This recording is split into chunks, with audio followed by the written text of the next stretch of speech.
news of the day is that the United Kingdom has become the first country to give emergency use authorization to the Pfizer BioNTech COVID-19 vaccine.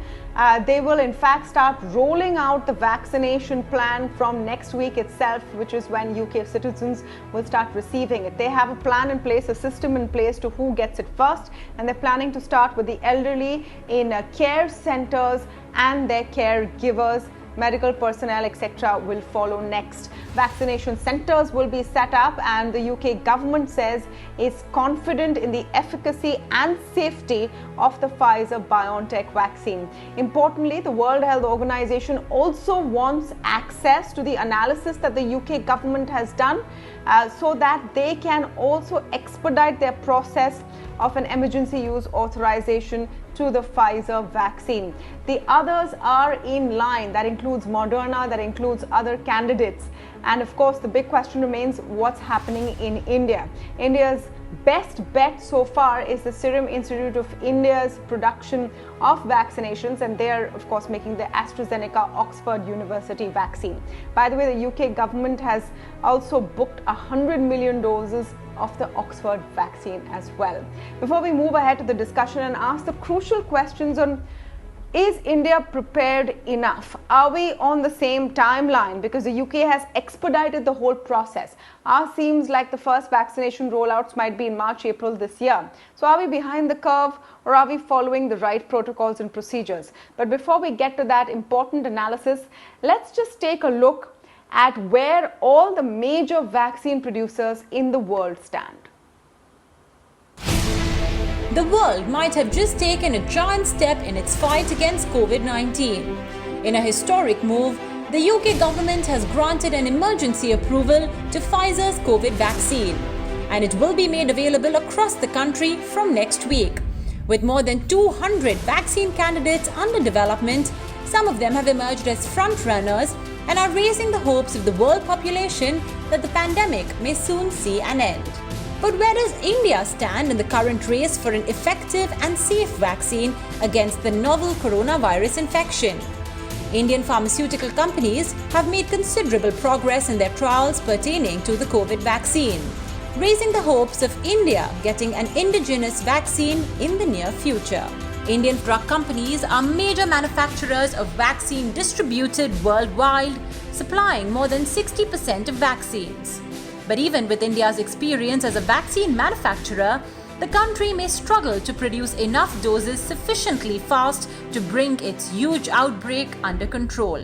While the UK will get a COVID vaccine as early as next week, a COVID vaccine in India appears to be weeks, if not months, away. Pfizer has not yet announced its plans to make this vaccine available in India. The pharma giant is said to be in talks with the Government of India to include the vaccine as a part of its vaccination efforts. The Pfizer vaccine may be the first which will be accessible to the people in UK, but the specialized cold storage requirement for the vaccine may act as a deterrent for it to be used in India. Others in the fray include Moderna's COVID vaccine, the Indian availability for which is not yet known. Again, the need for cold chain infrastructure may hamper its use in India. The vaccine candidate which is most likely to be available for use in the country is the AstraZeneca University of Oxford vaccine. It would be distributed through Serum Institute of India. In fact, SII has produced 4 crore doses, which are enough to vaccinate at least 2 crore people. But the vaccine will not be available before early next year. While the world is getting ready for a COVID vaccine and India is set to play a major role in manufacturing, the biggest question today is when will Indians get the vaccines being manufactured in their country? While the government is making efforts to get a Made in India vaccine, will it delay India's access to a COVID vaccine? With Chuchita Kumar, Mubina Kapasi for ET Now. What's truly astounding about the news of the Pfizer vaccine being available in the United Kingdom in just about a week from now is how fast forwarded that whole process has been for this particular vaccine. In just about 10 months. It's gone from beginning to end and will soon be used for citizens of the United Kingdom. Now, while all of this is very exciting, what it actually also highlights clearly is how crucial planning is at a governmental level, how crucial it is for policymakers to already prepare. So today, while speaking about this plan, Dr. June Rain talked about how they began preparing in the month of June. So the United Kingdom, for example, has booked 40 million doses from Pfizer, about 7 million doses from Moderna, and about 100 million doses of the Oxford vaccine. And while it is exciting times for humanity as a whole, it's also very interesting to know, and the biggest question, I guess, on everyone's mind is, when are we getting the vaccine here in India? Are there any of these deals already being made with the Indian government? Has the Indian government already spoken to these large manufacturers? Where are we on our emergency permissions to actually roll out any kind of vaccine? To understand that aspect of it, I'm joined today by Dr. K Ganguly, who's a former DG of ICMR. Dr. Ramanan Laxminarayan joins us on the show, who's director of CDDEP. And Dr. A. Velumani, Chairman, CEO and MD of Thyrocare, is also on the show with us today. Welcome to all of you, and thank you for speaking with us. Dr. Ganguly, let me begin by understanding from you simply the process. I'm sure you want to comment on the big news of Pfizer getting a go-ahead from the UK, so please do that. But also, what is the process from any government side to ensure that the claims of an individual pharmaceutical company on a vaccine are vetted before that vaccine is available for the general public? Actually, this is a very good news today, although this vaccine may not be available in India. However, the British FDA looked at it very closely, both for efficacy and safety, full data, and she herself has declared that they're satisfied with the safety and the 95% efficacy of the Pfizer vaccine. And they are rolling out to, at this given moment, next week, to all the healthcare workers. They have classified healthcare workers. They are also rolling out to the nursing home inmates and nursing home care people. This is a partnership which is tremendous. People have now, United Air have created hangars all around United States. The British Air, United Air, Lufthansa, and Emirates all have created storages and transport systems. And German government has created chambers of around 4 or 6 chambers where they will immunize 1,000 persons every day, and they have put it around. So this has been a very meticulous preparation.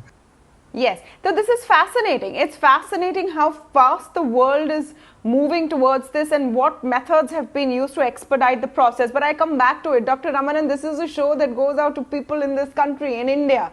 People are wondering, when is our vaccine coming? Are we talking to Pfizer? Now, the health ministry in its regular briefings has said that we are talking to everyone. So they've not ruled out Pfizer either.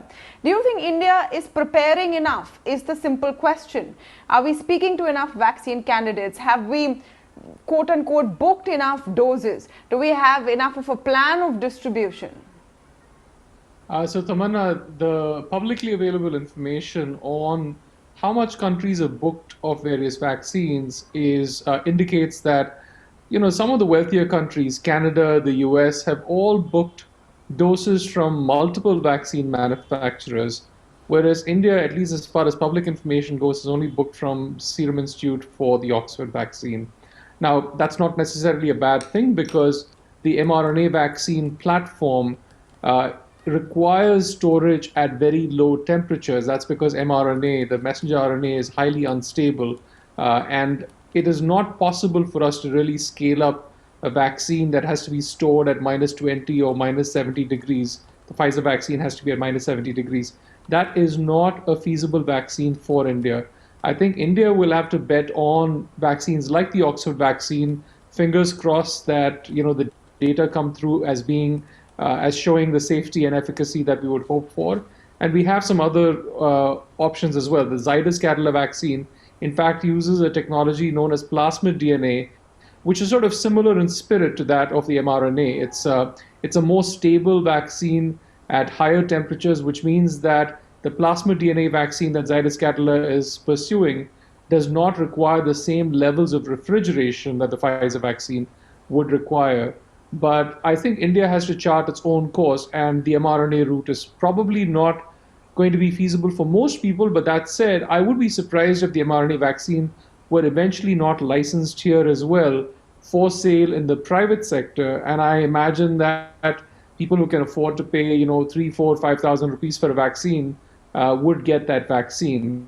But that's not the mass, the bulk of the people in this country. No, fair enough, Dr. Ramanan. My question is that we have not seemed to have struck any deals. So over the weekend, Adar Poonawala of the Serum Institute, when taking questions, was asked specifically, and he said that there is no final agreement with the Indian government. He's hoping they buy 300 to 400 million of the doses that he is making. Are we behind the curve? Are we slow on the timeline? Because we're still waiting. Our most promising candidate so far is the Oxford vaccine, which may be ready to use only by early next year, if at all. Tamanna, we have to be pragmatic. We are not a country as wealthy as the United States. They could afford to make these pre-commitments for $20, $30 billion. We simply cannot do that. We work with a health budget of $7 billion. So I think given those constraints, India is proceeding cautiously and carefully. I think people are on top of it, and there is a thought process already for prioritization, which is one of the important questions. And as I understand, the prioritization exercise will likely be that we approach the healthcare workers first and then go on age-graded prioritization of vaccines. It has still not been decided who the vaccine will be free for, right? Now, the US has announced that the entire country will get the vaccine free of cost. I don't think India can afford to do that, even for a vaccine that might end up costing only $6 for 2 doses. So we have our own budget considerations here to watch out for. And I think that the approach right now is absolutely the right one, which is go after feasible, practical candidates, negotiate really good prices with them, because at the end of the day, no one can, India is such a large purchaser of vaccines that it's impossible for a pharma company to ignore India, given the size of the market. So I think we will have some leverage over prices given the quantity that India will be purchasing. Sure. Dr. Velumani, how do you look at this? Are we putting all our eggs in one basket? And if you look at where the progress of the 3 major vaccine candidates are, and I'm picking these from the visits that the Prime Minister did over last weekend, Zydus Cadila's vaccine is still not at phase 3 of its trial. Bharat Biotech is, but there's no clarity really on when it will be ready or not. Serum Institute, we believe in the next 2 weeks, will apply for emergency approvals, and then we'll see from there how it works out. Do you think we're on the right timeline, considering that the rest of the world is racing forward? There is a sense that the wealthier countries are going to get their hands on vaccines earlier and maybe on better technology. Yes, I agree with Dr. Ramanan, who said that we aren't comparatively richer. There are countries with $50,000 per capita income.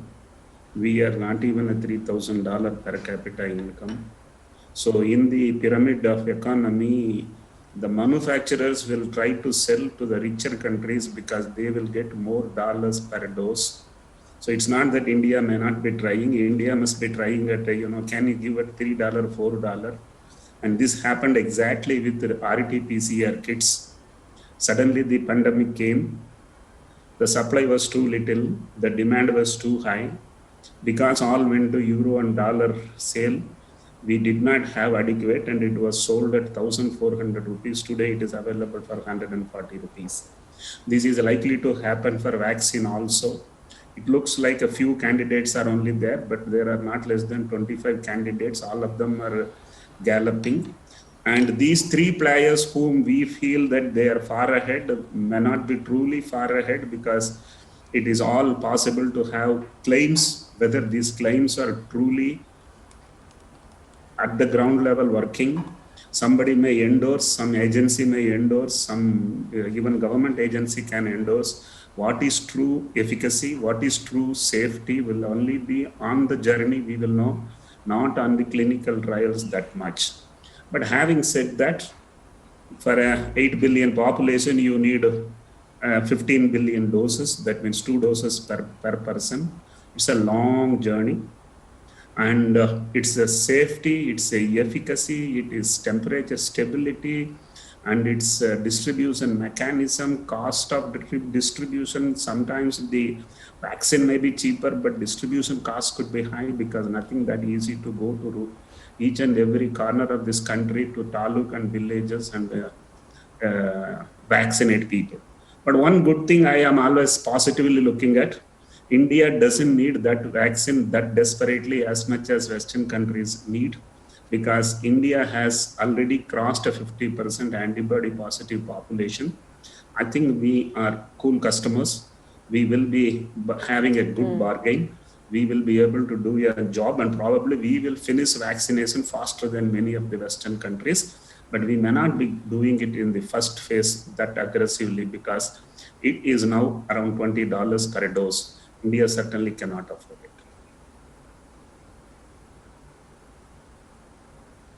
You know, the thing about a vaccine is, and Dr. Ramanan, let me come back to you on this. I really can't dispute or corroborate what Dr. Velumani is saying about how much herd immunity is there and whether India really needs it. But a vaccine in itself sort of lifts all boats in terms of the economy, in terms of what people can go out and do. In terms of access also, there are more and more airlines now talking about wanting a COVID vaccine passport. So they will allow travelers, for example, who have got the COVID vaccine. A COVID vaccine actually means access right now and will be in the next few months, isn't it? Absolutely. I think, see, this was always going to be, this question of what is called vaccine nationalism, that everybody in the world talks about the world must share and all of that. But if it finally comes down to it, every country is just watching out for itself. And every entity is really watching out for itself in this kind of an era. I think that, for the period of time, probably the next year and a half, we will have this differentiation between people who have the vaccine versus people who who've not had the vaccine. And there will definitely be a difference in how those people are treated. That's just inevitable given that, everyone's sort of getting back into business. But I think we should just give this a little bit of time, because keep in mind that if you had asked me 3 months ago, would we be in the situation as of December 2nd, that a country with a strong drug approval authority like the UK would have approved a COVID vaccine, I would have been very skeptical. And I think even someone like Tony Fauci would have been very skeptical, to be honest, in the US, just because we have been very lucky. We're lucky that this mRNA platform is working. We're lucky that the vaccines seem to be working based on preliminary data. But again, I think, as you've heard from all three on the panel, it's still early days because we don't have the full results of the trial. We don't have the age breakdown of these numbers. We don't have, we don't know anything about the duration of immunity. And frankly, an emergency use authorization, what it really means is that go ahead and sell the vaccine, but I'm going to watch you very carefully to make sure that there are no side effects that I don't know about as you sort of move along. It is not a permanent authorization.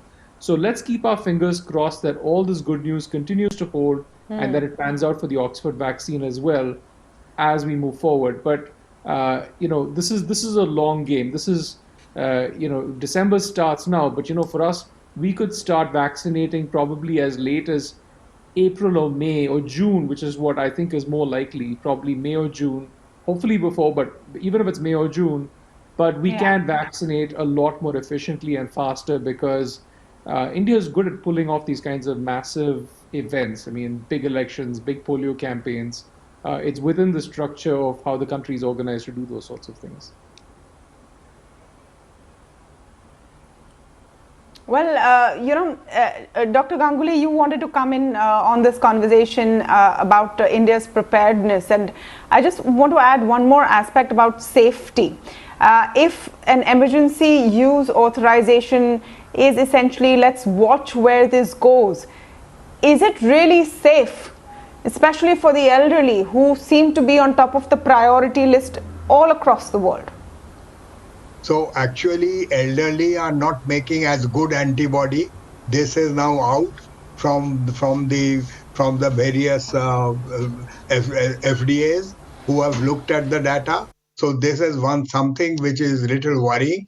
However, the antibody levels which will dampen down the severity of the infection as well as will stop the infection will be achieved by the elderly. I am not worried about safety. The EMA, the Australian regulators, and the US regulators, who are very, very capable, are looking at the safety aspects very closely. At the moment, only safety aspects are the local reaction and fever, and no other major safety aspect has really come up with at least these 3 or 4 front-runner vaccines. So if these 4 front-runner vaccines come out safe and now they will go to people and people will be using it, I don't think that there will be dent in public confidence. I just want to take a quick word in when we're talking about this and we're talking about transparency. Dr. Ramanan, let me come to you on this. I want to get a quick word from you on all the controversy around the Serum Institute of India's trials of the vaccine, where a candidate from Chennai sued them for 5 crore rupees. They've said, I'm going to counter sue for over 100 crore rupees. And it's all a bit of a cloud right now. Do you think we really need transparency going into this process so people feel safe and assured of the efficacy and safety of the vaccine effectively? Absolutely. I think it's not a wise move for a vaccine company to sue someone enrolled in their trials for defamation or really anything else. I think they should leave it to the regulators and the DSMB to figure out what actually happened there. And it really, muddies the optics of the whole situation, because it then raises questions about, is there something that's being covered up? That's the last thing we want right now. We all desperately want this Oxford vaccine to work. So we are all on the same side as the Serum Institute, but at the same time, we also want to make sure that it's a safe vaccine. And it is better for us to find out if there's a safety issue now and not scale up this vaccine rather than find it out after a couple of months after having vaccinated people, because what you then do is destroy confidence not just in COVID vaccines, but really across a lot of the routine immunization program as well. So it's very important to get safety right. Safety is non-negotiable, and I think you've heard many times on the show that the difference, the bar for the COVID vaccine is much higher than the other vaccines, because none of the other vaccines are we trying to give it to the entire population. This is the first vaccine really, I think in human history, which we're trying to give it to literally every person alive.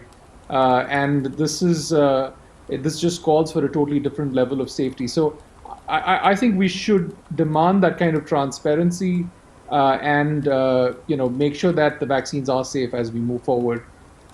It doesn't matter. It doesn't matter if other countries do things differently with respect to the Oxford vaccine, but India owes its own people that safety. So I think we need to be mindful of what we do here and take responsibility for what we do here.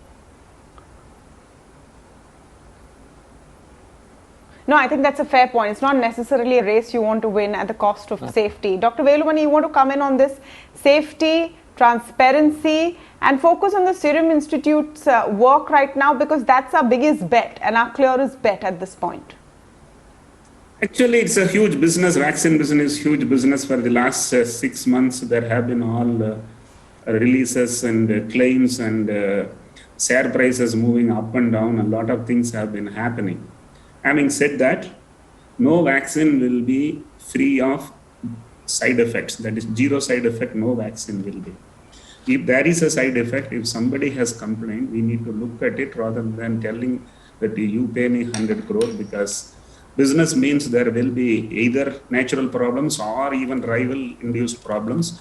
The manufacturers need to be very careful and defend it logically, ethically, so that there is more confidence on the brand for the common man. So I think this is a very short, small issue which would be forgotten, which may be there for every brand globally. That is not supposed to be seen as true failure, or not. That is not to be truly seen as defamation.